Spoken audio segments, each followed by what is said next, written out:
Hello and welcome to Nice and Blunt. I'm Adam Riancho and today is Friday, February 20th, 5:30 p.m. Pacific Standard Time. It's time for some underdog drafts. We're drafting the big board today. Hope you're ready. Let us begin.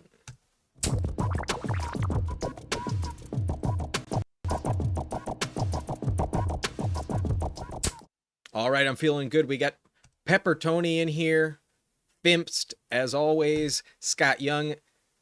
Welcome to the live stream yet again. Good evening to you, my friend. And Who Hames also in here. What's up, bro? In case you have not checked it out, check out the video we posted yesterday morning with Who Hames. That was a fun draft, a little Q&A as well. That was a fun video. If you have not, go ahead and check it out. We also have Jamie in here. Bonne soirée, my friend. I'm feeling good. Shanzo Gonzo, cheers to you. And I'm pumped up. I finally remembered to play my hype song before I go live. It's Money for Nothing by Dire Straits. So I'm in a good mood. We are ready to make some money for nothing. I mean, I guess it costs $10, but really, if we win this 200K to first tournament, that is literally the definition of making money for nothing. So I will be hopping in. We have adjusted to joining on the phone, and that has prevented any rug pulls from happening. No location errors when we're on the phone. So I hope you're ready. I am ready. This is the big board, $10 if you would like to join. Today's delay is about 5-6 seconds if my math was correct earlier. So if you would like to hop into this lobby with me, if you'd like to sync it up, hit that button in 3, 2, 1. Hit it right now, and I will hit it in 3, 2, 1. I am joining, and that should be pretty effing close. Only one more spot. Only one more spot. If you want it, come and get it. In the meantime, let's pull up this board. We did fill. We are drafting very, very soon. We pulled the 104. We're going to get a nice pick. We got Pineapple 420. Not sure if they watch, but I have drafted with Pineapple 420. Love anyone with a 420 in the name. We got Natball in at the 3. Dope to see ya. Dirty P in here at the 5. And Sweet Leaf 22 in there at the 7. Do we have anyone else I recognize? We were one of the last teams to join, so perhaps not. But Who the Horn in at the 9. That's an interesting, fun name. We got Chaz Michelson in at the 11. That's also a kind of a funny name. But OK in at the 1. And JT Alford 10 at the other bookend. So Beard of Zeus also in here. Sam Friedman at the 10. And then at the 6, we got Kermit W. Let me know if you are in here drafting. Jamie's in here at the 4 spot. Yes, you are, my friend. Always in here with me. Chaz is CBK College ball knower. Good to know. At least on the other side, probably knows a lot more about the rookies than I do. But Scott Coyote, happy Friday to you. We get Puka at the 104. I'll take that. Happy to get it. We drafted Jamar Chase yesterday, so sweet. We get a little different situation. But 4 spot gets pick 69, which is why it's the best spot. Very nice. Very, very nice. But CBK frequents some chats. Good to know. Good to know. But Taylor, taken by Dirty P before JSN. He is on the thumbnail, so perhaps Dirty P gonna get some good luck because of the situation. But in case you have not done so already, drop a like on the stream. If you're new and you would like to wait, that's very fair. But if you're just joining, drop a like on the stream. Hit a sub as well if you can. But maybe give it a few rounds. See how this team goes first. Maybe I need to earn your like and subscribe before we do it. But so far, other than Puka falling a little bit, I mean, Gibbs went at the 101. This is a non-ADP first round. We see Amon-Ra at the 7. Don't hate that. That's not bad at all. CMC at the 8 with Lamb. James Cook, Jetta's at the 11, and now A-Chain Genty at the turn. I do think when you're in the 12, going double RB feels like a pretty fair approach. It's just easy to get boxed out of running back. And I mean, unless you're comfortable with Kyron, but that doesn't always hit. Kyron isn't always there at the 36, 37 overall pick. But we do see Saquon to the Jefferson team. I've been fading Saquon a little bit this year. I've been really on board with Tank Bigsby. I've been drafting so much more Tank Bigsby than Saquon. And perhaps if we get enough likes, how about this? I'll put it in the poll so everyone coming in can see. If we get up to, I'll make it a higher number. I usually get about like 20, 25 likes on these. So if we hit 30 likes, I will show you my full exposure.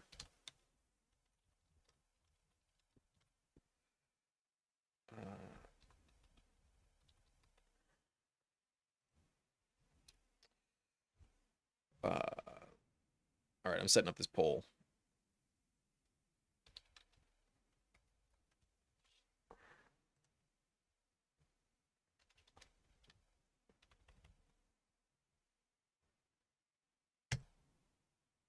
There we go. We are on the clock. London falls here. I mean, we got a little slide on Puka, so yeah, let's fucking do it. Let's try and get the biggest ADP mismatch we can. Usually Puka at the 2, London at the 17. That is a 1, 2, 3, 4, 5, 6 pick adjustment from a typical ADP. So I don't usually go double anchor wide receiver, but I've been doing a few more non like elite RB. I used to like almost always double tap running back, but today we are pivoting, and so far I've been kind of liking some of the teams where I've ignored like such an insane investment at running back so early on. Like you get such a good wide receiver room, and there are some names at the running back position that I do think you can piece it together with. But my plan is definitely to grab running back here at 28, unless like Nico Collins or Bowers had somehow fallen to me in the 3rd. The plan is definitely to grab a running back. There should be 3 I'm still comfortable with at our next pick. But Jamie listened to a bunch of Frank Mooney today, got a few ideas brewing, took some notes, and hope I can hit on one you will enjoy. Appreciate it, man. Yeah, if you got something, send it over. If anyone would like, ooh, Allen at the 203, at the 303. That's interesting. Are we gonna go Jacobs, Bucky, or Ken Walker? Definitely not taking Rashi.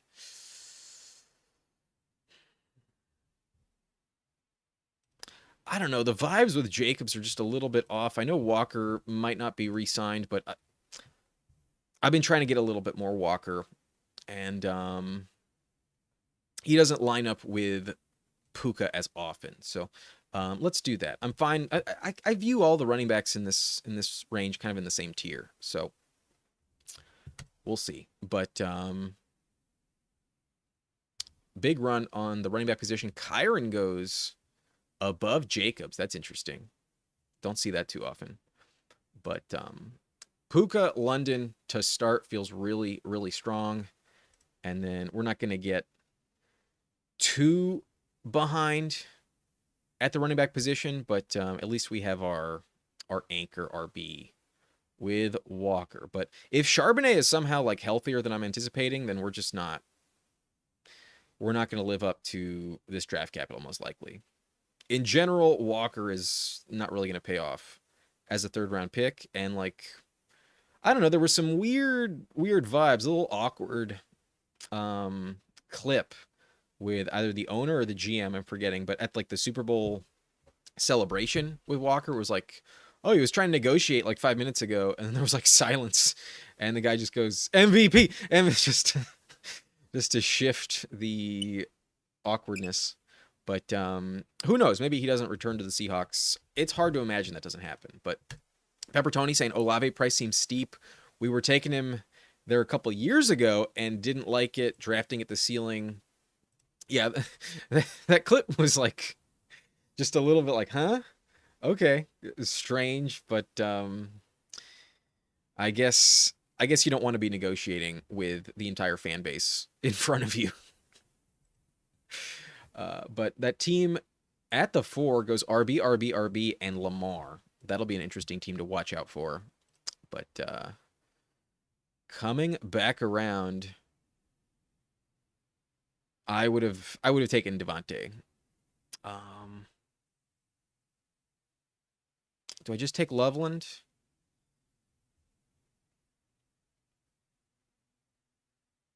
Nah, we took him yesterday. I'm gonna go Egbuka. Oh fuck, the Q button didn't work. I'll just grab him. Yeah, we're good.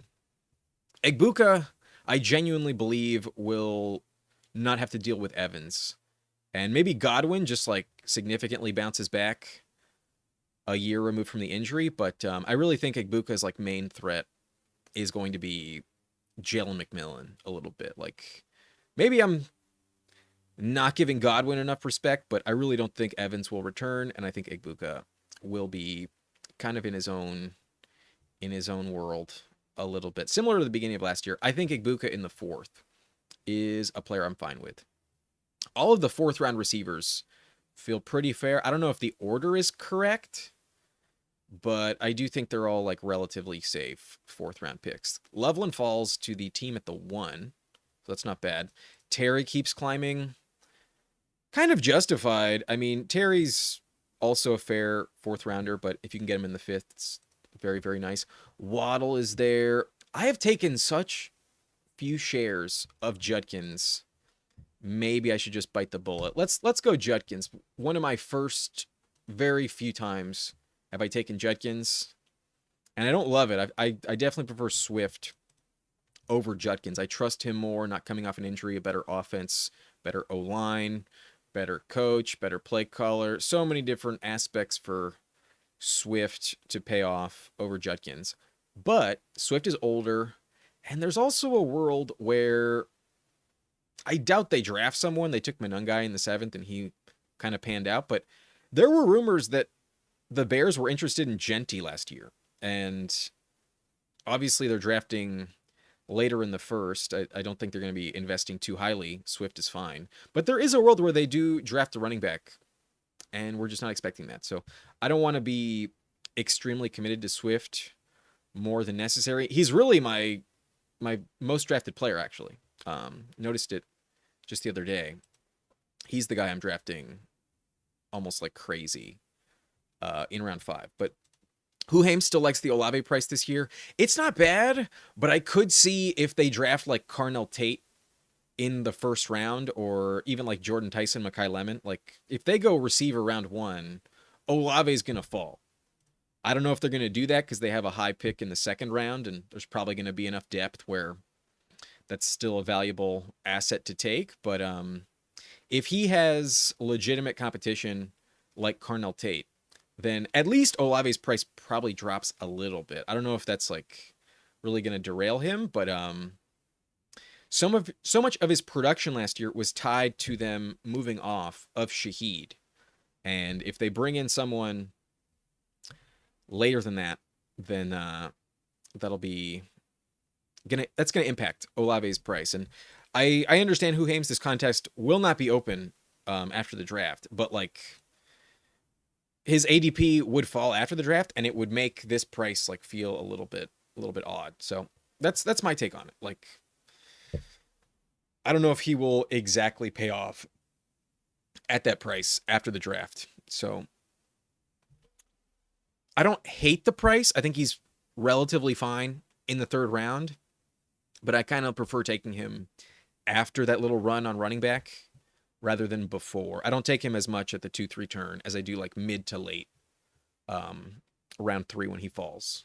But he feels like a fine pick. I think Tyler Shuck's going to be fine. And the Kellen Moore wide receiver 1 usually pays off pretty well. I don't have much Harold Fannin. And I also don't want to give myself an excuse to draft another DK Metcalf team. So I'm going to take Harold Fannin here. Don't grab a lot of him. We already have Quinshon Judkins, so another Brown selection. And maybe this is a Sugar Sanders team. later on down the line. I could see Fannin really not pay off, but there were stretches last year where he was just insanely productive, just a massive target share. And he's losing Stefanski. Not sure if I trust Todd Monken, but in general, Monken has been relying on tight ends in that Raven system for a while.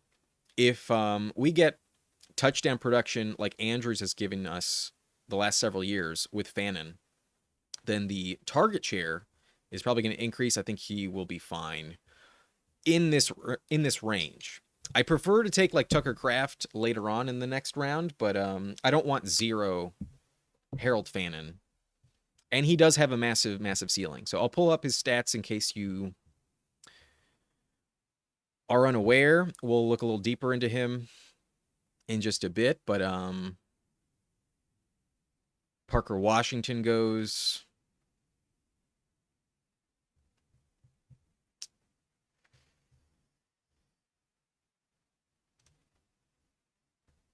I'm going to go Jackson Dart for the lack of stacking necessity with Dart. I think in the 7th, Dart and his rushing upside is fine. He can absolutely give you like a 30-plus point game. He can run for 50, 60 yards on the ground and like 2 rushing touchdowns, hypothetically. So he's fine. I've been taking him a little bit less recently, but when this contest opened before Matt Nagy was the guy there, I was actually drafting him a lot, like crazy. So don't need to stack him. He gives you the rushing value. We don't really have an ideal stack that lines up here. Dak went at the 64. Don't see that too often. That's kind of curious. Who the Horn over at 9 took Dak to pair with Lamb. And I don't know if I hate it, but you can definitely get Dak Prescott a lot at pick 81 in the 7th. So maybe not the best pick, but definitely lines up. I'm not going to shit on it too much. That's fine. Did everyone check out Huhaim's highlight video of Emmett Johnson that came out today? It's corny. I did see that. Huhaim's gave me a little sneak peek before I was on his channel. Loved the saxophone playing ear of corn. That really, really hammered it home for the Nebraska Cornhusker. That was fun. Jamie says, remember before Godwin injury in 2024, the first 7 weeks, he was overall #1 receiver. Yeah. Godwin was fucking killing it, but he was not quite the same last year, and at his age, it's possible he's not quite the same ever again. I don't think he's going to fall off like crazy, but I do think there's a reason they drafted Egbuka round 1 last year with the plan for him to be their guy long term. I'm a Browns fan, and yuck, Judkins. I get it. I'm normally taking Swift there, but I have a little too much Swift and really like no shares of Judkins, in all honesty. So mixing it up today. Should be in the mix with those guys, not over them all the time. I assume this is in regards to Olave Peppertoni. That's who you were talking about earlier. Yeah, I mean, the 3rd round is all kind of like a grab bag. I'm A.J. Brown over Olave, but if you tell me he doesn't get traded, then maybe that's a wrong call. I could argue for T. Higgins over Olave, but in general, I think Olave is relative. Ooh, we get Quentin Johnston to fall. That's nice. Definitely have a lot of shares of Quentin Johnston. The teams behind me are a little bit heavier at running back than I am, so yeah, I'll just take QJ. Don't want Pitts on this team when I already have Fannin. And could have taken Pollard there, but we literally got Pollard at 105 yesterday. Maybe he comes back around at pick 100. I do like Quentin Johnston's price quite a bit. That team with Herbert passed. They already had 4 receivers. I get that. They got Amon-Ra, took Laporta. Probably setting up the Goff selection. Definitely a fair strategy. But we got Puka, London, Egbuka. The click I'm probably going to make is Stafford here, unless Pollard is still sitting there. Sean Zaganza saying he would not have gotten Dak. You do have Pickens, so yes, very, very fair strategy. You got Drake May instead. Pollard goes at 96 to okay at the 101. Didn't expect Pollard to circle back, but that is a nice, decent value on Tony Pollard.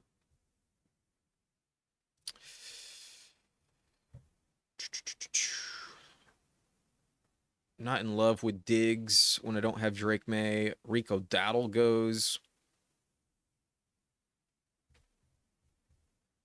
I'm just going to take Stafford. Dart is a high upside swing, but also could just spend his entire season in the blue tent. Could go down as soon as like week 1, honestly. And I don't think I'm going to do this, but I've done it before. If you want to ignore QB forever and then just take Jameis Winston in the final round, he is under contract with the Giants, and like we did see some like 30-point upside from him. I'm willing to handcuff Jameis to Jackson Dart if we literally just like completely ignore quarterback for the duration of this draft. I'm not saying it's a lock to work out, but like Jameis with Malik Neighbors could drop 25 points many times. Like there's a world where Jameis Winston actually contributes to your lineup. It's probably a dumb pick, but if I am ever going to consider what damn, that team, Sam Friedman took James Cook, Trey McBride, and then has literally gone 7 straight receivers with A.J. Brown, Garrett Wilson, Mekhi Lemon, Rome Odunze, Michael Wilson, Alec Pearson, Stephon Diggs. Diggs fell to the 106. Damn. Dirty P did not give a fuck about Stephon Diggs there. Took Tyler Algier instead. Very interesting. Not saying it's bad, but I thought you would have gone Diggs. So good price on Diggs. I mean, at that price, I think it's much more appealing, but I don't take Diggs very often personally. Not a click I'm like hammering too often. But Shanzo says May is the far better pick though, so thanks. At least you get a lot more rushing upside. And then if they do indeed acquire AJ Brown via trade, then yeah, he would for sure move up the board. Tight end Jameis Winston? Nah. I don't think so. Just for the memes, really. But Jameis is an entertaining quarterback. Given the state of quarterback position this year, it feels like Jameis could actually be like a legitimate starter, like in the top 32, because the position's weird this year. There's like only 24 guys that we actually like know are locked in to starting, and then a year ago we thought maybe this would be a good quarterback draft class, but so many of them are staying in college. It's not really going to offer that many rookies that are big contributors. Jaden Reed goes to the Love team in round 10. That's a pretty decent price. That team snipes Baker. Probably saves me from myself. I should probably take Wandale, honestly, but we have good receivers. I'm going to go Emmett Johnson. We're going to trust Huhaim's hype on Emmett Johnson. He genuinely goes generally in this range. So I need running back. Definitely a talented man. We'll go Emmett Johnson here. Yeah, the legendary 30 for 30. They should make an ESPN 30 for 30 on Jameis Winston. Like, is that not like just the perfect subject for one of those documentaries? Literally, it'll be called 30 for 30. Probably the Crab Jameis. The Crab? I don't think I follow, but I don't know why some team let him be tank commander for a couple years. I know, right? Like, the Jets should probably bring him in. At least it's entertaining, but he's just the quintessential backup. He just, you don't have any shot at the playoffs with him. But at least for like the memes and the entertainment value, he should be a full season starter. He really should. Diggs is dead to you. Nat Ball took Wandale So hoping he would circle back, but doesn't make it. That's fine. I do have Fannin.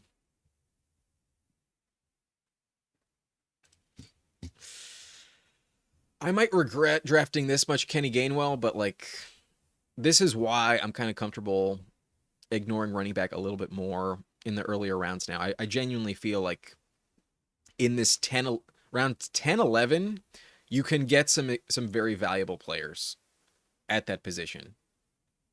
Last year, I loved Jaden Higgins. I'm kind of out on him this season. I could still see him pay off, but with the Tank Dell chance to return, that could muddy the waters. Jalen Noel also there. At least Christian Kirk is going to leave, but wasn't Christian Kirk like heavily injured last year? Didn't he miss a lot of time? Why do I get this security verification every fucking time? Anyways. Yes, Christian Kirk missed weeks 1 and 2, 6, 7, and 8. And then really only hit in the wild card round against the Steelers. That was really the only good game from Christian Kirk. So he was kind of an afterthought. Had a couple of games with 8 targets, but really never contributed. Only 1 touchdown on the year. So not a big threat that impacted Jaden Higgins. But, oh, right, I forgot to pull up Fannin. Fannin, I mean, if he can get back to what he was doing at the end of the season, like 11 targets, 8 for 114, 14 targets, 7 for 48. Not super impressive, but still just the volume alone. And then 4 touchdowns in the last 5 games. For the Browns, it's not bad. He did get hurt at the very end. His snap percentage was extremely low in his final game against the Steelers, which they did win, 13-6. They did win that game. But even in week 1, Fannin had 9 targets, 7 catches for 63, and multiple games with double-digit targets. So with Njoku set to leave, Fannin is by far their best pass catcher. So maybe I'm not going to be... If we strike out on Shador later, then maybe I go Jameis. But the plan is probably to just correlate Judkins and Fannin with Shador. That's probably the wisest investment. Okay, so Jaden Higgins, Jake Ferguson, Woody Marks. I just can't click Woody Marks, man. I just can't really do it. JCM, I think when he gets to that 11-12 turn, I'm a little bit more interested, but really only once Dobbins goes am I trying to look to JCM. I don't quite trust him. I think there's going to be more competition in Washington there. And last year I was on board with him. I was hyping him up as early as May, right off the draft. I was a JCM believer, but that's when he was undrafted in round 18. And now that he's basically the price he was last year towards the end of the summer, I don't know. I might get burned, but he's a player I'm comfortable fading and taking the gamble that we just miss, you know. But damn, a lot of QB values right here. That's not the position I'm really interested in. I think I'm just going to take Josh Downs, but I could also take a tight end. Wide receiver. Nah, I'll take Josh Downs. Downs should be moving up the board soon. Like, after free agency, if Alec Pierce leaves, Downs going to be much more appealing. Pittman is also a cut candidate. They should save a lot of money. And if either of those two things happen, I doubt both things happen, but if one of those things happen, then Downs becomes one of the most appealing names to move up the board pretty quickly. And then Downs also got kind of hurt last year too. But Stroud, Mendoza, Cam Ward come off the board. Didn't have any stacks there. The Bowers team gets Mendoza. It's not bad. You never seen the video Jameis dancing in the crab outfit? No, I have not seen it. I have not seen. I've seen, him eating a W and some of his famous quotes and everything. But no, I've never seen that. I'll have to look that up. Yeah, Fannin was just really their only trustworthy guy. But Kamara gets taken.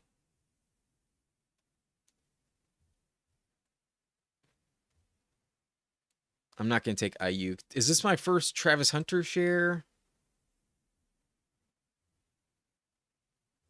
No, it's going to be my first Mark Andrews share. We do not take Mark Andrews ever.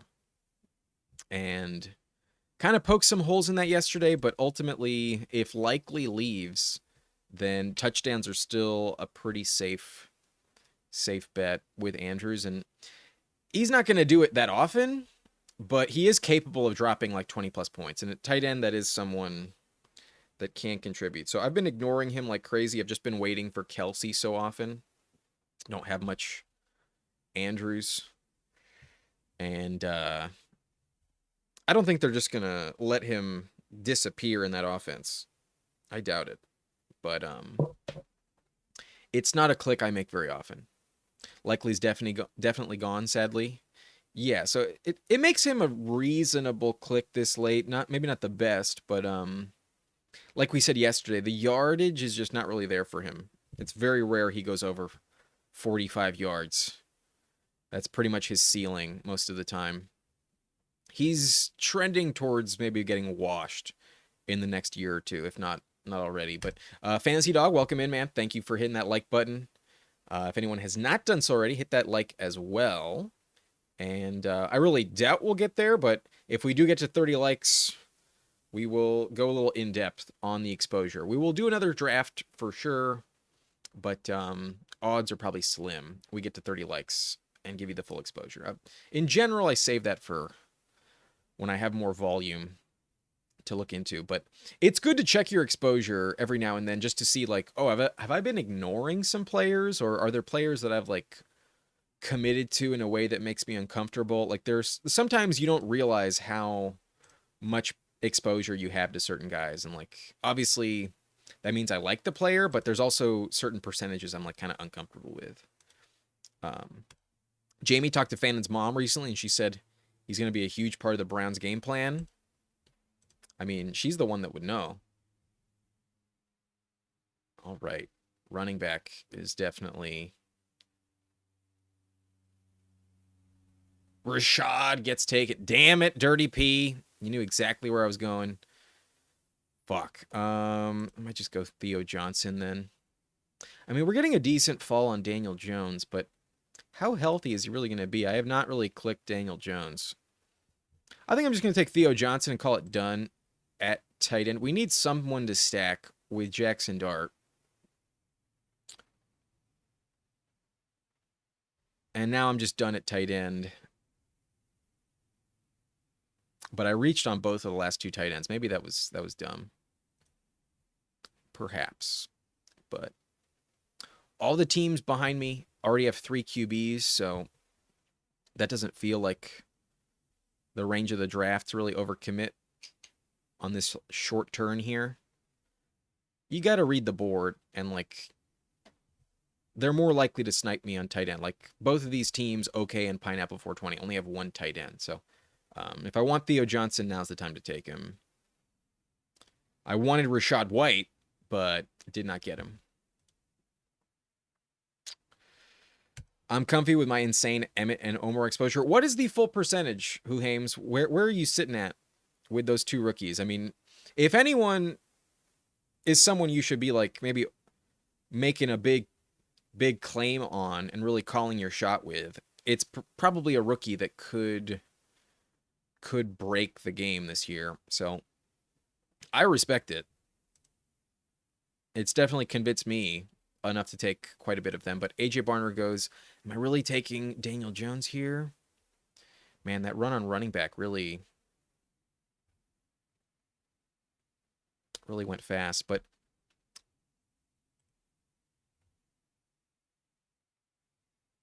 yeah, fuck it. Let's pull him up. Dirty P sniped me on Rashad White, so let's snipe Dirty P on Omar Cooper Jr. Goes Daniel Jones. A fair price drop on Daniel Jones. Maybe I should have taken him given I had downs, but I took Fannin over Tyler Warren. So this is a team I'm trying to get Shador with. In hindsight, I kind of wish I took Tyler Warren, and that way it would have just gone Daniel Jones. And Njoku goes off the board. Depends on the site. Underdog 32%, Emmett, Omar at 38. On DraftKings, both at 67%. Drafters also 67 with Omar, and then 55% on Emmett with 30 drafts. How many drafts have you done on Underdog? But yeah, that's just like an auto click for you at this point. Like, I feel like you'd be at 100% if you didn't get sniped a little bit. You draft too often on the stream, and everybody knows where you're going. That's why on Underdog it's that low. But if we were not sniping you, you'd probably be at like 80%.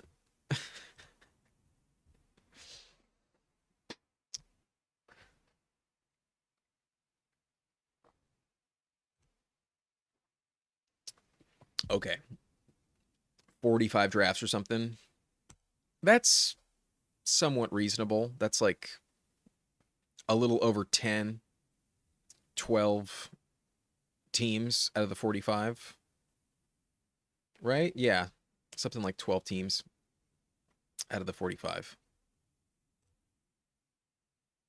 I assumed it would be higher. Not going to lie. At least on Underdog, it's a bit low. But the other two sites, that's kind of what I assumed it would be for you. But Daniel Jones and Njoku, Penix, likely Tank Dell. DK goes at the 178. Surratt falls to 183. Terrence Ferguson, that would have been in consideration given I have Stafford, but we already have 3 tight ends, so that's fine. A tight end I do like, especially this late. I do like Terrence Ferguson. A guy I was really high on last year, drafted him a lot in round 18. Obviously, Colby Parkinson was a little bit more effective, but Ferguson was more of a deep threat. Ferguson got plenty of targets and touchdowns as well.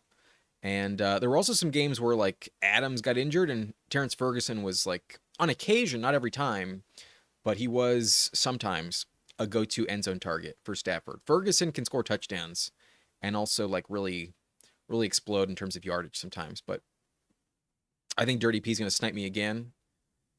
Nope, goes A.D. Mitchell. Let's go. Actually, maybe I should just fully commit to Dylan. Nah, I already have Quinchon. Not going to do that. Give me the tank. Mr. Bigsby.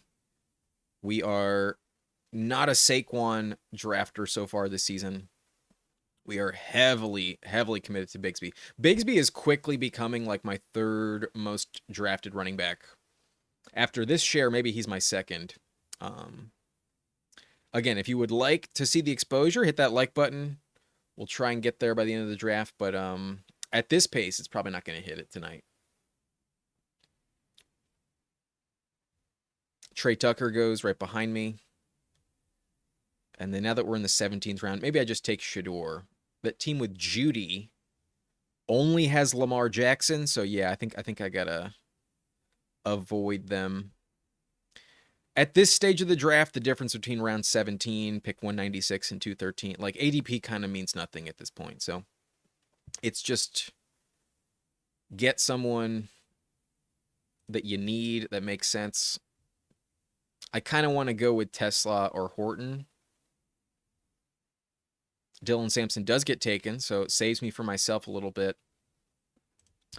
Shador makes the most sense, but then Tesla has fallen 13 picks. Fuck it. I'm a push Shador. Let's go Tesla. Tesla. That team with Goff might be pissed. But the team with Goff has J-Mo already. They're fine. All right, let's see what happens. I do like Tesla in this range. I love Horton as well. Wow, Malachi Fields goes round 17. That's a high for Fields.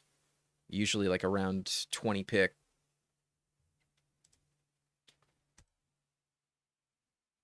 Gotcha. Your main targets. Brissett goes, so odds are that team at 12 does take Shador, but honestly, I'm not going to hate it. I was kind of dreading the Shador click. It just makes sense because I have the Browns commitment. That's really the only reason it makes sense. We took Judkins and Fannin at the 5-6.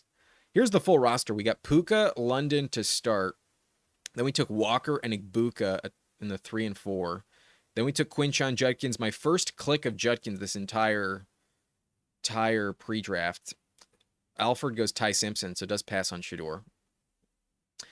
Then we took Jackson Dart. Don't need to stack him up, but we do have Theo Johnson a bit later. We got Quentin Johnston, one of my favorite clicks in round 8 at a discount. Then we got Stafford to pair with Puka, Emmett Johnson in round 10, Kenny Gainwell, my boy, in the 11th. Then we grabbed Josh Downs. Not many great picks on the board there. We did not really want to take one of those QBs. And then first time ever taking Mark Andrews. So this is a bit of a unique build for at least my sake. I don't have a ton of some of these picks. Theo Johnson for the stack. Omar Cooper Jr., assuming he will have a great landing spot. Tank Bigsby, my boy, my like go-to pick in round 16 quite often. If we're not going receiver in round 16, I'm usually taking Tank Bigsby. And then Isaac Tesla there at 196. But is Dirty P gonna take him? He already has 3 quarterbacks, so I'd be... Oh, what the... Yo, Team 10 doesn't have a single quarterback yet. What the fuck? Holy shit.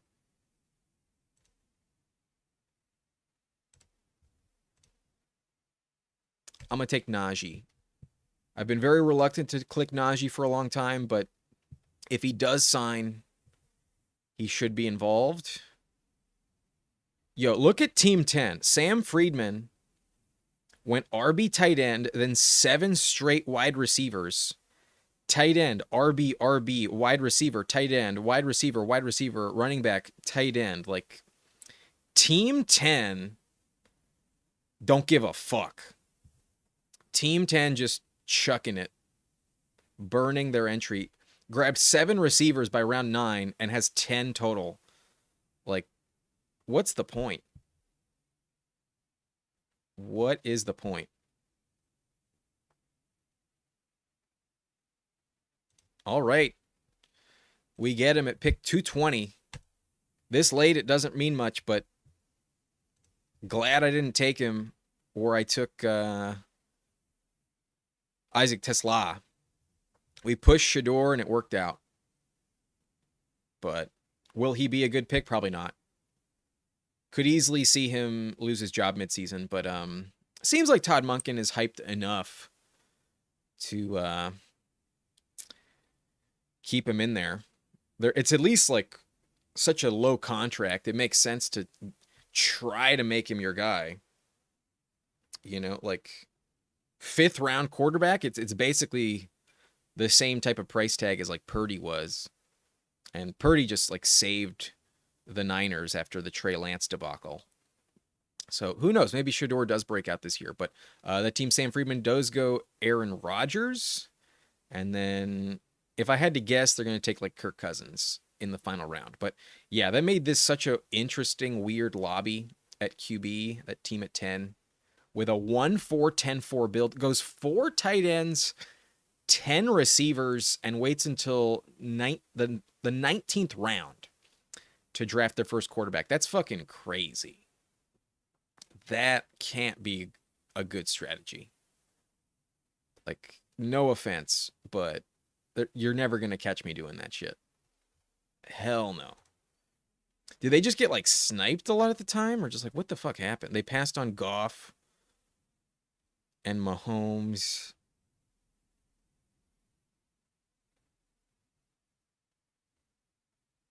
Yeah, they just ignored it. Didn't give a fuck. And then they go Jake Tonjes. Only one quarterback, 5 tight ends, 10 receivers, and then the 4 running backs have Keaton Mitchell, Tyrone Tracy, JCM, and James Cook. Like, the fuck? Like, I'm happy to be in this lobby with this person. You know, it's one team I just really don't have to worry about. But like, why would you want to waste $10 like that? You know what I mean? What's the point? But watch Aaron Rodgers go to the Vikings and put up like a top 5 season. Okay, our build as 3-6-7-3. Receivers: Puka, London, Igbuka, Quentin Johnston, Josh Downs, Omar Cooper Jr., Isaac Tisla. The receiver room is okay, but I think running back is fine. I think we'll just go receiver.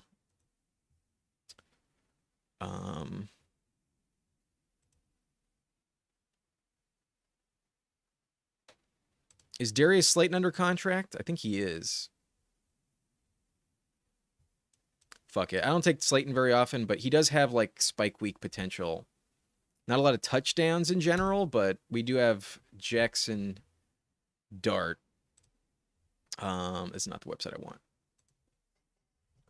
Did I fuck up there? Is Slayton a free agent? No, he's under contract until 2028. Age 29. He's definitely with the team, and if somehow Wandale goes somewhere else.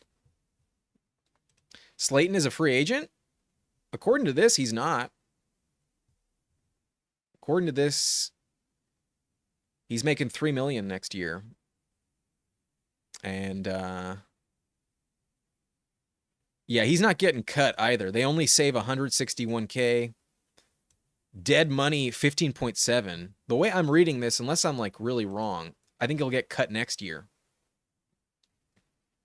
It looks like there's 15.7 mil in dead money if they cut him.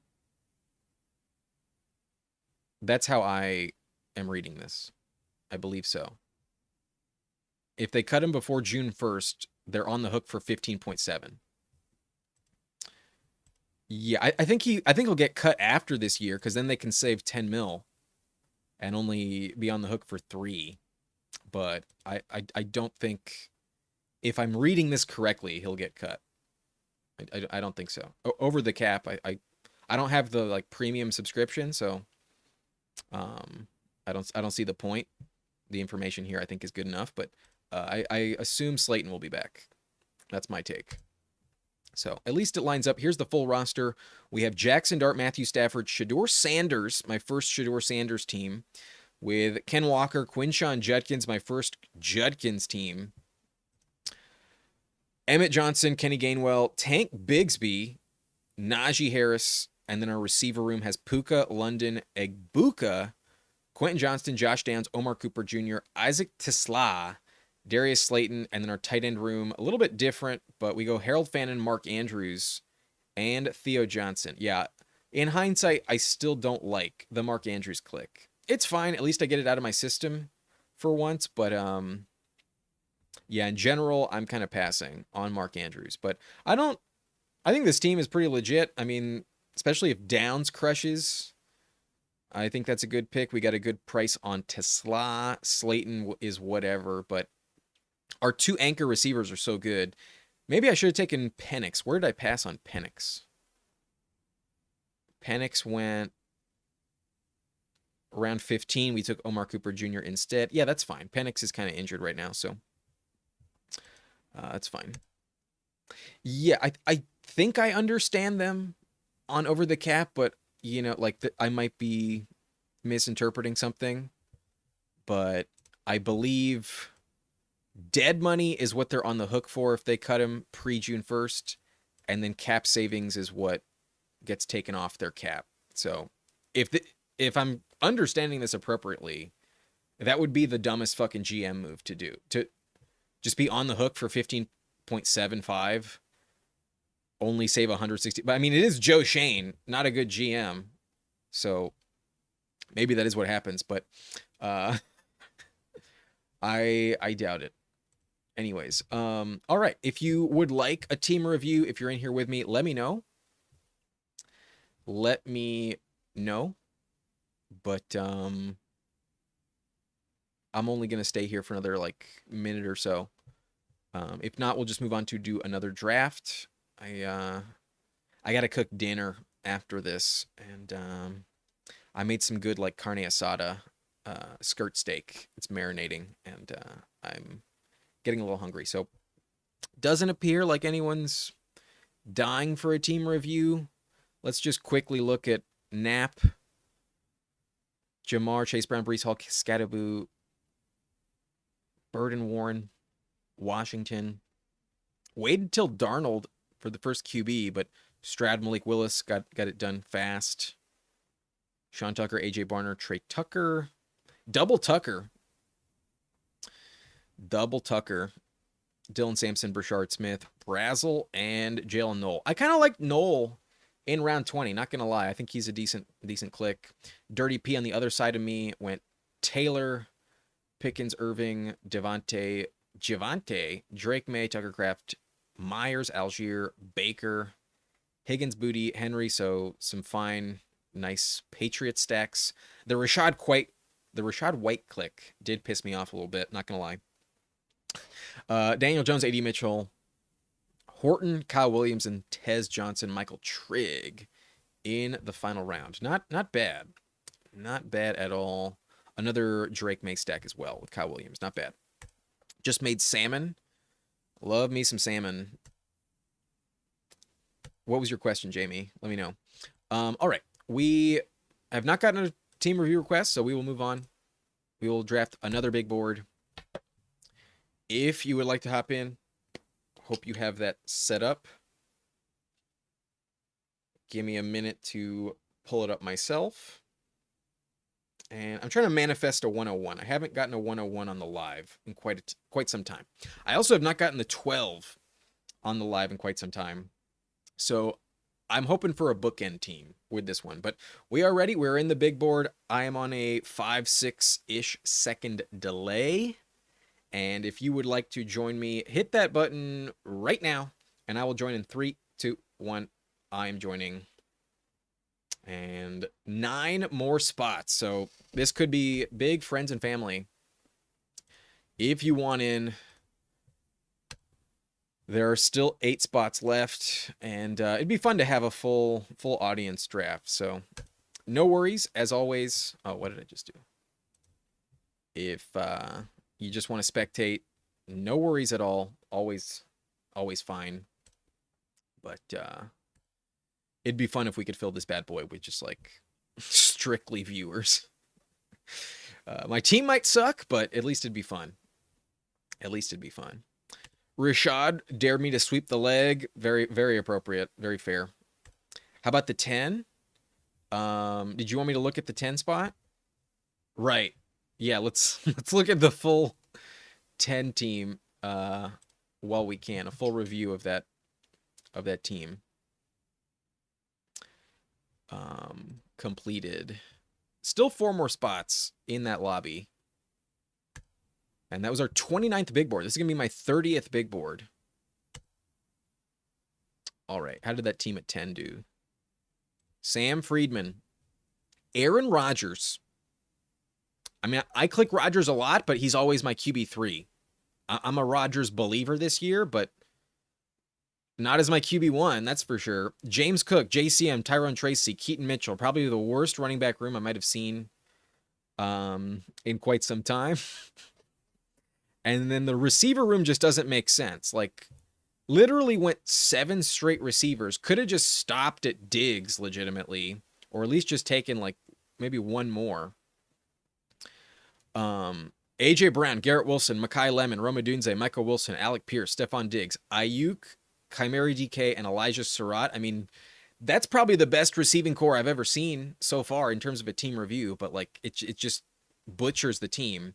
And then the tight end room is also just fucking ludicrous here. Like McBride, Kincaid, Sadiq. You can just stop at Kincaid. Like literally just change the Sadiq, Parkinson, and Tonjes clicks to any other quarterbacks and like maybe there's some justification. But 4 running backs, 5 tight ends, 10 receivers, and 1 fucking quarterback. Like, why? What? I mean, I did a draft on shrooms yesterday. This guy has to be on fucking salvia. This guy's got to be on salvia. Like, where the fuck do you get off to justify this shit.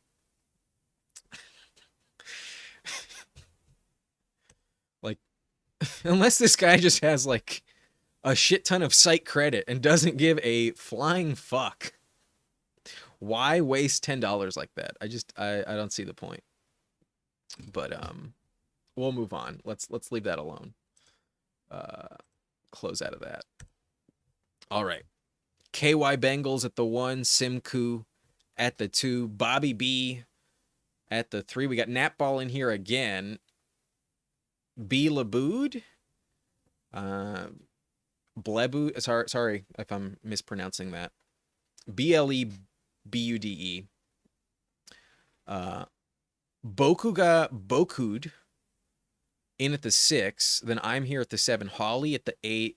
Chopper Tiger at the 9. Above All Men at the 10. Snappy Pants in here at the 11. Love that. Love that name. Snappy Pants. And then Fantasy Maestro in at the 12. Not bad. If you're in here with me, let me know. Let me know. Yes, absolutely crashed the plane. Scott Coyote is Snappy Pants. Dope. Good to see you, man. 2 of 11. I mean, yeah, the tight end room is strong, but when you have McBride, you don't need fucking 5. You don't need 5 tight ends and 1 fucking quarterback, man. Cracks hell.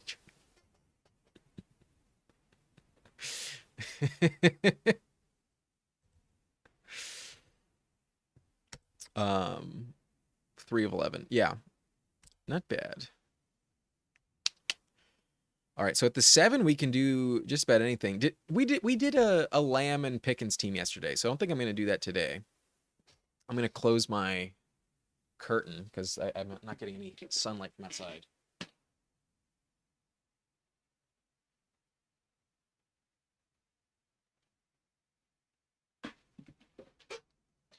With the lighting I have, my neighbor can just see like directly into my room at this point, so let's leave that alone. Yo, Dev is in here. What's up, Dev? Good to see you. Been a minute. But Dev's been in drafts with me for like 2 years now. Dev's the man. Taylor goes, is this just a McCaffrey team? Yeah. Yeah, fuck it. Let's stick with regular ADP. I can justify Amon-Ra there. I'll take CD occasionally. I have pulled up James Cook on occasion, but it feels a little unnecessary, just to be different, basically. But I do think James Cook is one of the more safe running backs you can take in the back half of round 1. Feels like just maybe he does not pay off as like RB3 or something, but like I don't see any scenario where he's not a top 8 running back. And from a safety net standpoint, I think it's more important to avoid a bust in round 1 than to get like the perfect selection. You can't win your draft in round 1, but you can lose it in the early rounds when you pick a true bust. And I really don't think that James Cook is going to bust. Only injury can lead to him not paying off, in my opinion.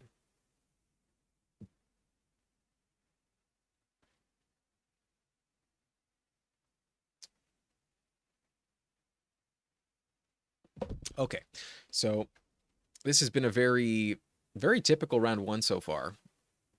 Nothing crazy. And that's fine. That's perfectly fine. What up, Mr. Devious? On the dark side, but yeah, I mean at that point you might as well triple down. Pick Mike McCarthy for coach of the year. Why not? Why not go that far? Steelers go to the Super Bowl. Why the fuck not?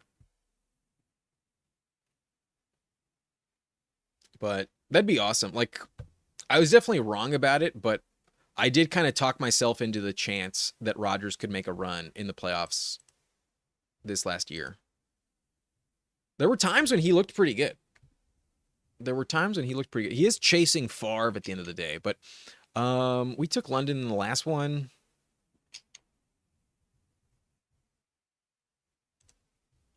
I'll go Jeremiah Love.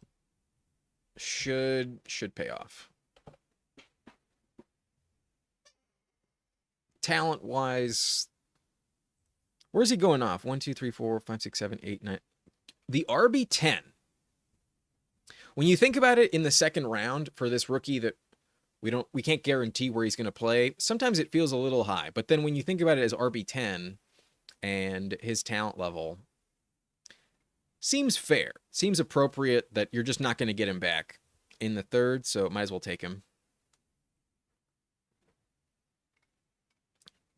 Plus, we went double wide receiver in the last one. Let's go double RB this time.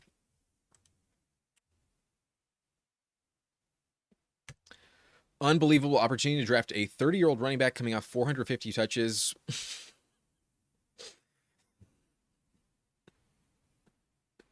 It is quite an opportunity.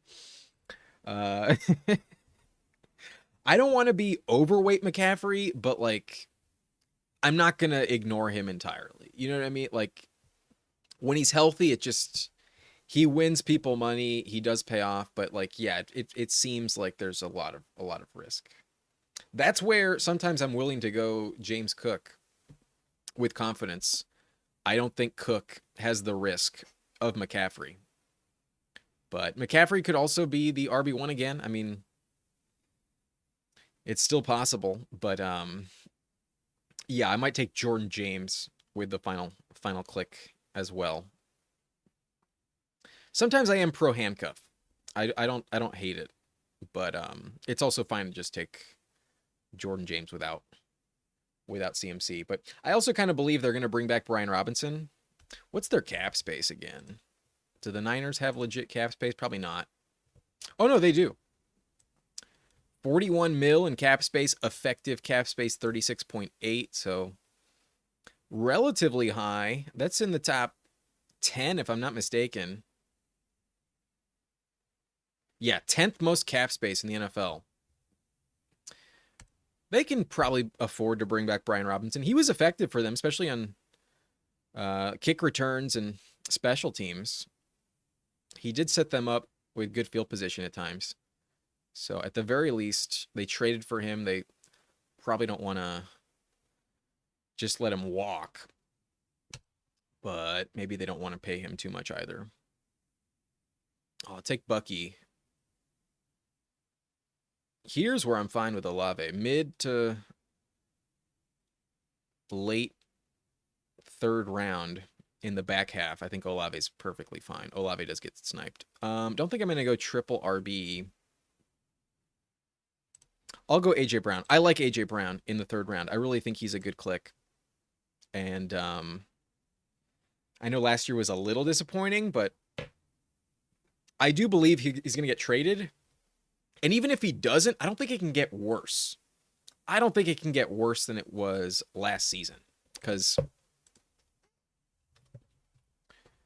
he still had over 1,000 yards. He averaged like relatively like 12.5 points per game, if I'm not mistaken. I believe that was his like overall per game average.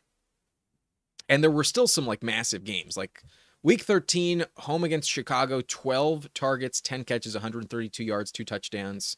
There's still the room for him to explode. Also at Minnesota, that was a good secondary as well. So he just effing crushed.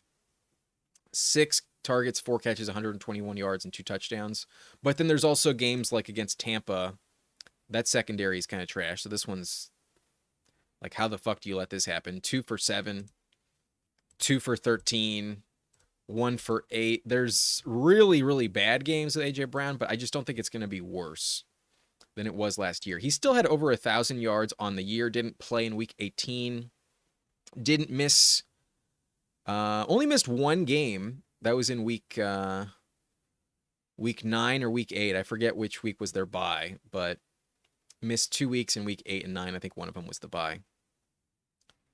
So Still a player that could finish top 5 at the position in round 3. I think he's a good click. But I understand why his price is at a discount compared to last year. Last year was not that inspiring. Left a lot of meat on the bone. But maybe this is a Jalen Hurts double stack. Nah, we get sniped by Holly, but that's fine. I do prefer Adams over Devontae Smith, so that's perfectly fine. There's also this scenario, though, where A.J. Brown does get traded, and if that's the case, I do think Devontae Smith is a very, very excellent pick in round 4. But at the moment, I don't see Adams falling off. He's old. His yardage wasn't elite last year, but the touchdowns, he can lead the entire position, if not the NFL, in total touchdowns. So Adams in the 4th feels like a very, very safe pick. It's best ball. You need touchdowns, especially in half PPR. You need to chase touchdowns. So that's not going to go anywhere. I am perfectly fine as well with the Stafford selection, but we just took Stafford, so it might not be dying to take him again. I don't know why I take him either. Cowardice. Yeah, it would scare the shit out of me to be at like 1 or 2% McCaffrey. You know what I mean? Like, you just have to mix him in at a relatively decent rate. And once you hit pick 6, it's not quite definitive who that like correct selection is. So like you could really argue that anyone pick 6 through maybe even like 15 to McBride, you could argue that any of them could actually go where Jonathan Taylor is going. I get why the ADP is what it is right now, but like I don't think the back half of round 1 is like so definitive that you know for sure exactly who you should be taking over the other guys. But you just have to mix him in every now and then. You can't fully fade him. That'd be unwise. But obviously could get hurt and it burns you, but I'm not going to ignore him entirely. So KC can clear 20 million by cutting Juwan Taylor, and that guy sucks. Oh, he's awful. I mean, their offensive line is already pretty bad in the first place, so they might feel the necessity to keep him. But if you can save 20 mil, yeah, I would get rid of one of the worst right tackles. But isn't he one of the most penalized right tackles in the league too? That guy has a lot of false starts. Waddle is here, falls a little bit, but there was a time when I was really excited about him. Now I've been talking myself out of it. Carnell Tate feels like a smash, but I'm a little low on Christian Watson exposure. So I'll go Christian Watson. Don't hate it. Also like the Jordan Love price, and that gives me an excuse to stack him. Maybe we go Tucker Kraft in the 7th round. I'll take Christian Watson because I don't take him very often. But I think Carnell Tate's a fine pick. Waddle as well. But I already have a lot of Waddle. And Carnell Tate. So we'll mix it up a little bit. Watson in the 5th. Don't have a shit ton of. So that's the click. The team in front of me, Bokuga, goes Taylor Brees, Olave Scadabu, and Lamar. And unstacked Lamar is fine. But he was a bit risky last year. There are some reasons to fade Lamar as well. If A.J. Brown gets traded, then he may move up 12 picks himself. I agree. I genuinely think if A.J. Brown is traded to a good landing spot, I think I'd rather have A.J. Brown than maybe Malik Neighbors and Justin Jefferson. If it's the perfect landing spot, like if he's a Bill or even a Patriot to a certain extent, maybe I wouldn't go that high, but I could see him rise that high. I could see him go top of round 2. It's possible. I wouldn't put like $100 down on it, but I definitely see him moving up the board. I prefer him over Rashee Rice for sure as of this moment in time. Much rather have A.J. Brown than Rashee Rice. Gotcha. As a Charger fan, don't love to see that, but they were in the negative cap space, so they got to do something. If I had gotten Devontae Smith, then Hurts would have definitely been the pick here, but they go Jaden Daniels.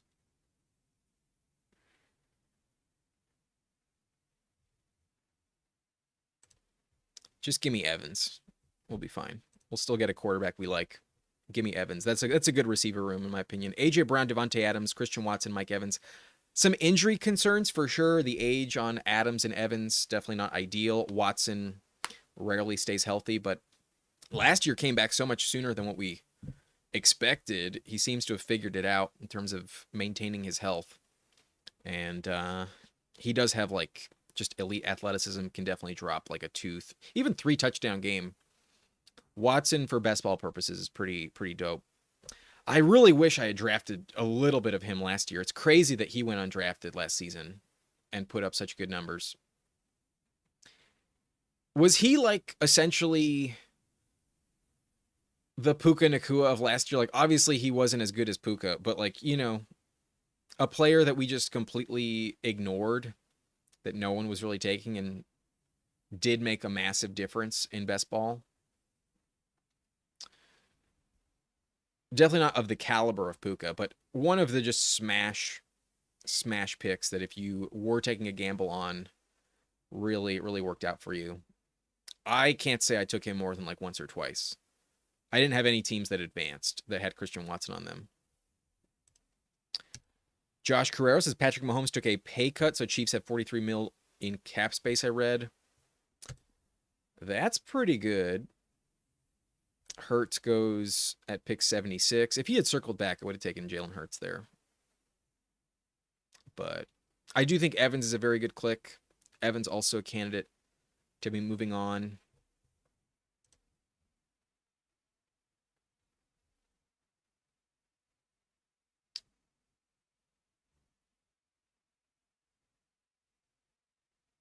I think I'll just take Herbert. Yeah, if we get QJ to circle back, that's a nice stack, but odds are I might even go quarterback again in the next round.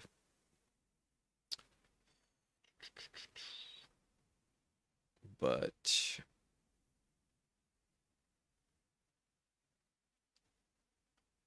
not going to ever regret drafting Herbo. Would love to have more Herbert and Ladd teams. I think that's something I don't have enough of, that combination.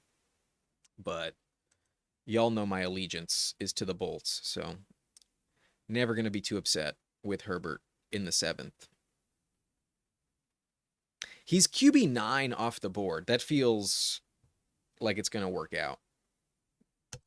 Albie asking what drugs are on the docket this evening. Tonight, we're taking it easy. Tonight is a tolerance break, because yesterday, the shrooms got to me after I logged off.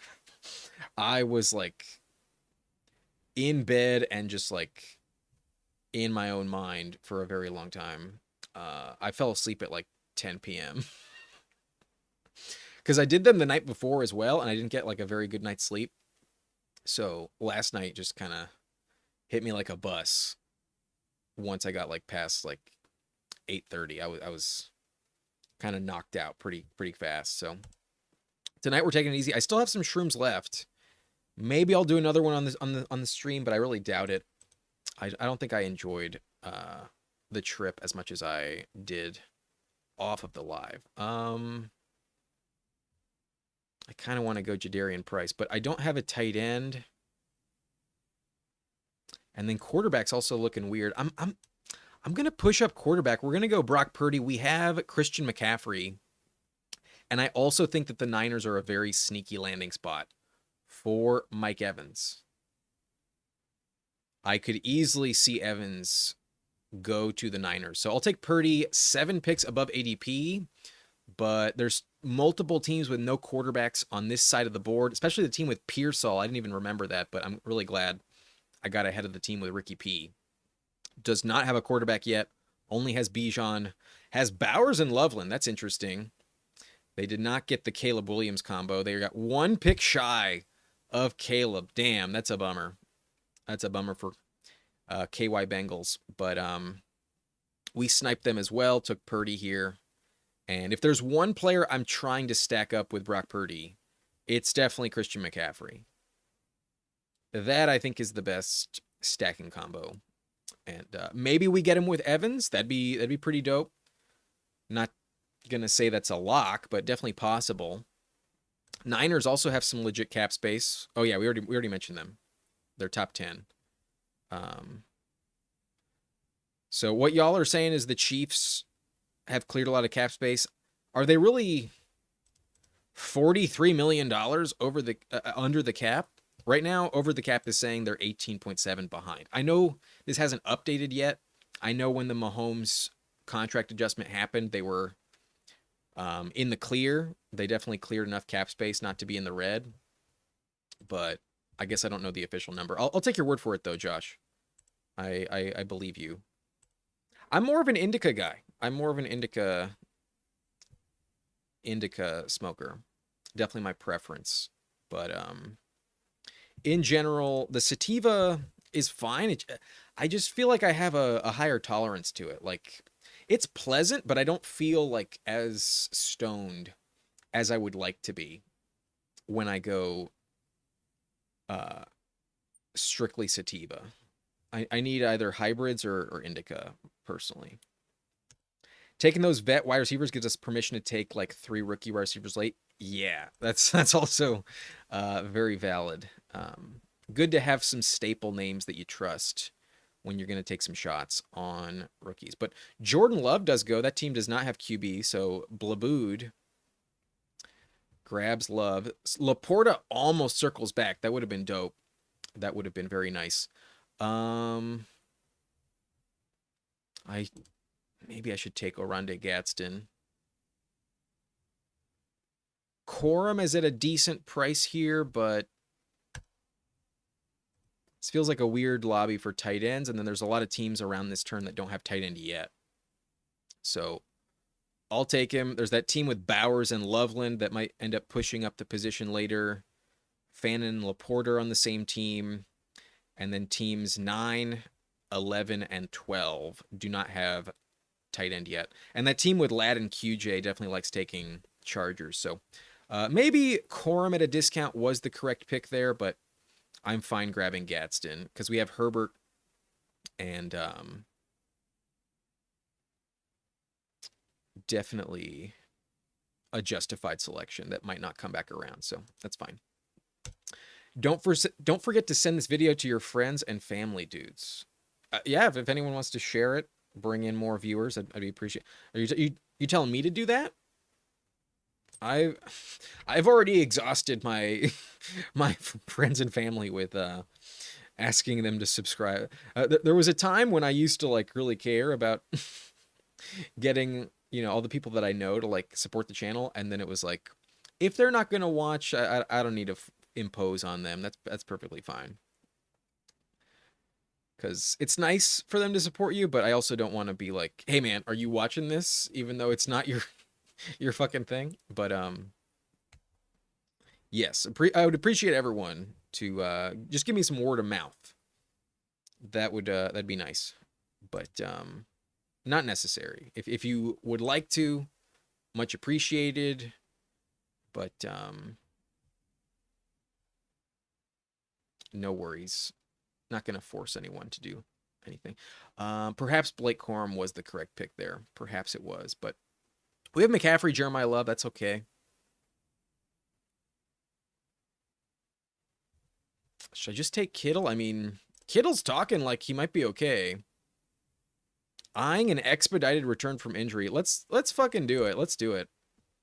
Kittle with Purdy and McCaffrey. Maybe an Evans combo as well. I have not taken much Kittle, but it is a weird lobby with tight end that might get steamed up soon. Let's grab him. Josh has 10 subscribers. Do you stream, Josh? Are you a BestBall streamer? I'll give you a follow. What's your? Is it this YouTube page that, or is this just your watching account?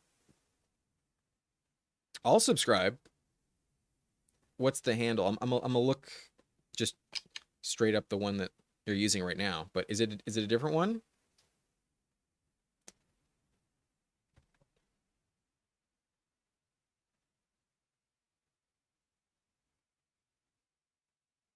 Seven 531. Let's see it.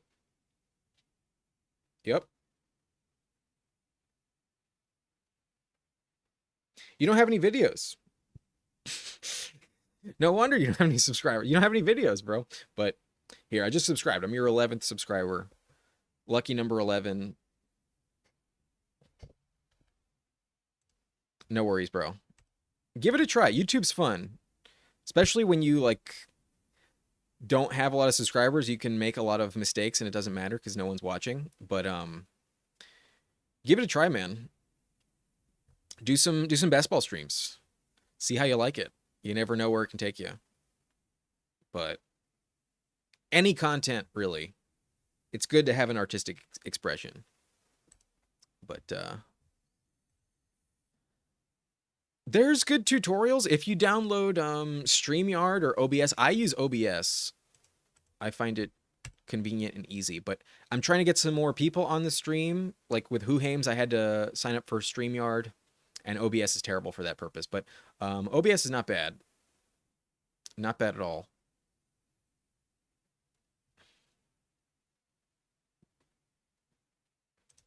All right, what are we looking at? Montgomery's still falling. That'd be an interesting click. Debo goes. This team ahead of me only has 3 running backs. So, wow, this is the best price I've gotten on Dave Montgomery. Hell yeah. Let's take him. We need running back. We get a 19 pick discount on Dave Montgomery. Let's go. Almost took him where I took Kittle. Very glad we passed. And now let's see what happens around this turn at tight end. I'm curious to see if those teams without one pass yet again. Chopper Tiger did pass, went Jalen Coker. And then Fantasy Maestro also does not have a tight end. So we'll see what happens there. But there's Goddard and Strange on the board. The Trevor Lawrence team is on that side. So they took Woody Marks.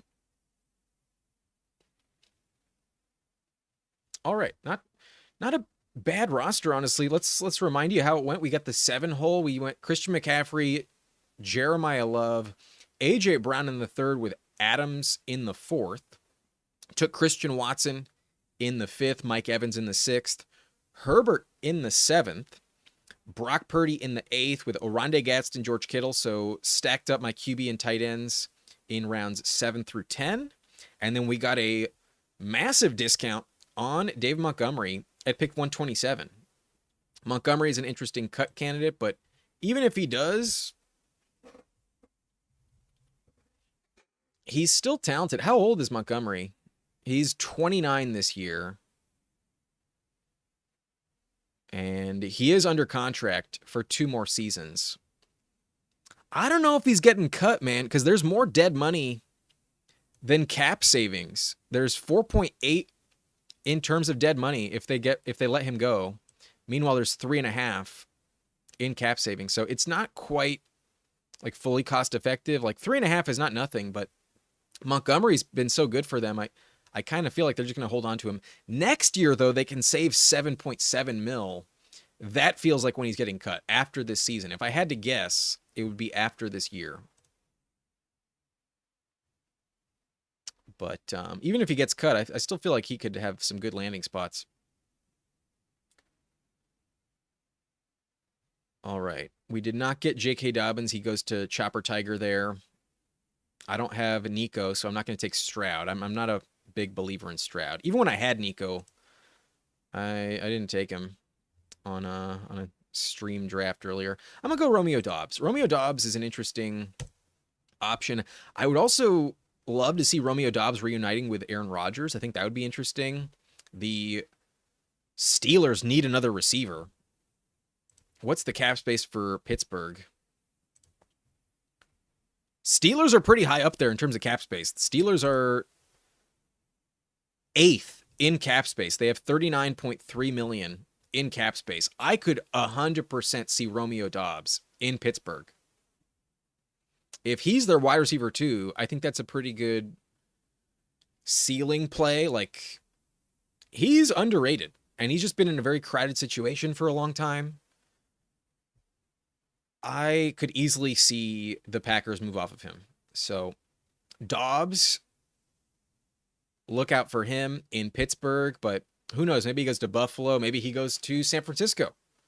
Maybe that's another stacking candidate. a free agent, right? Unless I'm just dead wrong. Unless I'm thinking of somebody else. But we got Romeo Dobbs, and he is a free agent this offseason. Yes, 100% free agent. Only 26 years old, 6'2", 204 pounds. And for a 4th-round pick, he was pretty effective. Do the Bills have enough, like, pieces to really trade? I feel like the Bills aren't really in, like, ideal position to be making a bunch of trades. But that'd be interesting. You want to see both of them get traded? Or just, like, as long as one of the two gets traded, you're happy? But got to get back in at running back soon. Can't ignore for too long. We're also getting a decent discount on James Conner here if Bokuga does pass. I assume they're going to take him, though.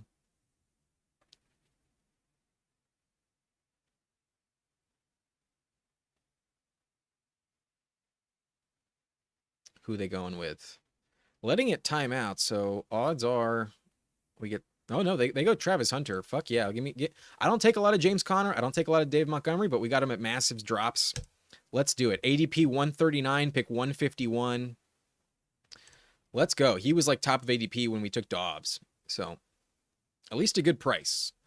Definitely a more justified price tag on James Conner here in the 13th. Josh says, I would trade Shakir. Is there much of a market for Shakir? I don't know, man. He's not that enticing. And Coleman. Keon Coleman. Oh, no one's trading for Coleman. No, but I mean, maybe someone really liked him that didn't get to draft him. But after last year, I don't know if anyone's going to trade for Keon. Like maybe a 6th rounder at best or something. I don't see much of a market for Keon Coleman. When you're a healthy scratch multiple times for a team that doesn't really have even like a wide receiver 1, that is an indictment. That is a bad, bad sign. But I like how this team is coming together. I think we're in pretty good shape so far. Think I'm gonna go Rachaad White because our running back room is a little bit shaky, and Rachaad is by far my favorite click among running backs in this range. Receivers drying up. I love taking Kelsey, but I have a shit ton of him already, and we have Gadsden and Kittle already, so not the most necessary investment. That team with Mahomes passed on Kelsey. That's interesting. They went Pat Bryant instead of Kelsey without a tight end. That doesn't make sense to me. The team with Team Chopper Tiger is very similar to one of the teams we saw earlier. Their RB 1 and 2 is Dobbins and Jordan Mason. They don't have a tight end. They have Lamb, Neighbors, J-Mo, Carnell Tate, Sutton, and Michael Wilson. Addison, Coker, and Pat Bryant. They already have 9 receivers. Yeah, Chopper Tiger has a 3-2-9-0 build.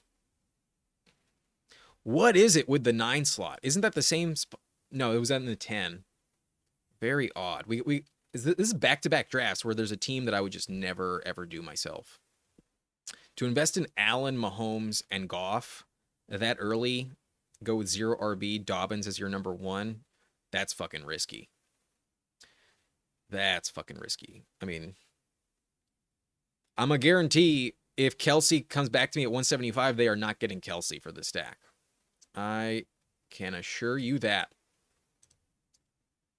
Not going to happen in round 15. But the running back room is coming together. We got some great values on Montgomery and James Conner. Damn, that feels really nice. And then Rachaad, I just think, is a straight-up value at ADP already. So we're good.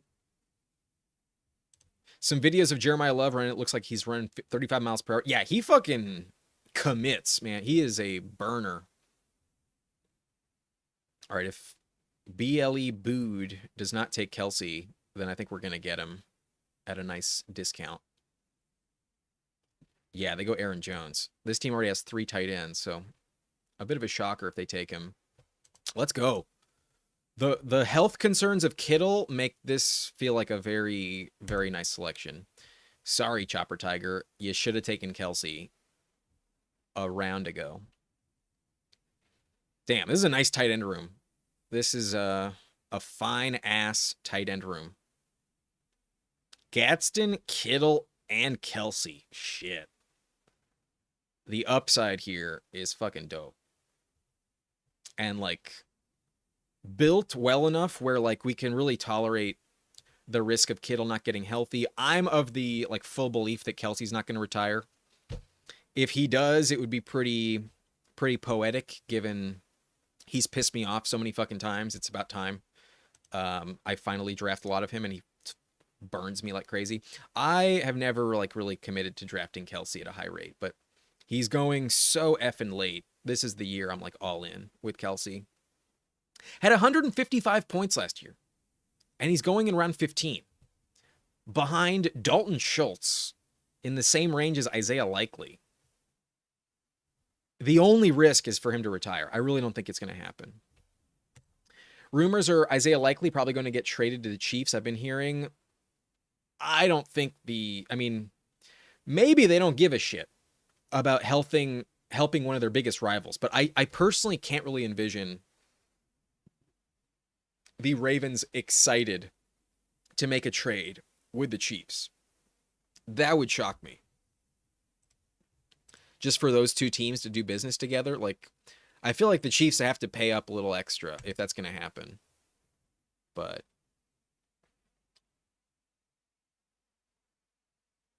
I know who I'm taking here, if available, and it's not A.D. Mitchell. It is 100% Trey Harris. I'm not taking a Jet, even 7 picks past ADP. We have Herbert, we have Gadsden, and we have Trey Harris. We got the double stack with Herbo. And then I also feel like the quarterbacks I have are good enough where if I want to stop at 2, I can. I think it's fine, given what we got. This would be a fun, like, 2 QB, 3 tight end, and then like 7 running backs, 8 receivers. That would be fun. Because although I like how he started it, wide receiver, we got some veterans and some injury risk, especially with Watson. I think I need 8 receivers for sure, and then maybe we'll only have 6 running backs, but I think 7 might also fit. Unless I get like a very compelling Aaron Rodgers price, but Shador goes pick 187 here. We just got him pick 222, or what was it, 220? So that was a nice value on Shador on our last team. But A.D. Mitchell's still falling, kind of appropriate, but I think I'll get one of my boys at RB in this range. If not, I'd be fine with Trey Tucker. I guess 20 picks past ADP, maybe A.D. Mitchell's not the worst click, but not very inspiring. Brian Robinson goes, would have liked to have B-Rob, in all honesty, especially with what I was alluding to about him maybe just coming back to the Niners. But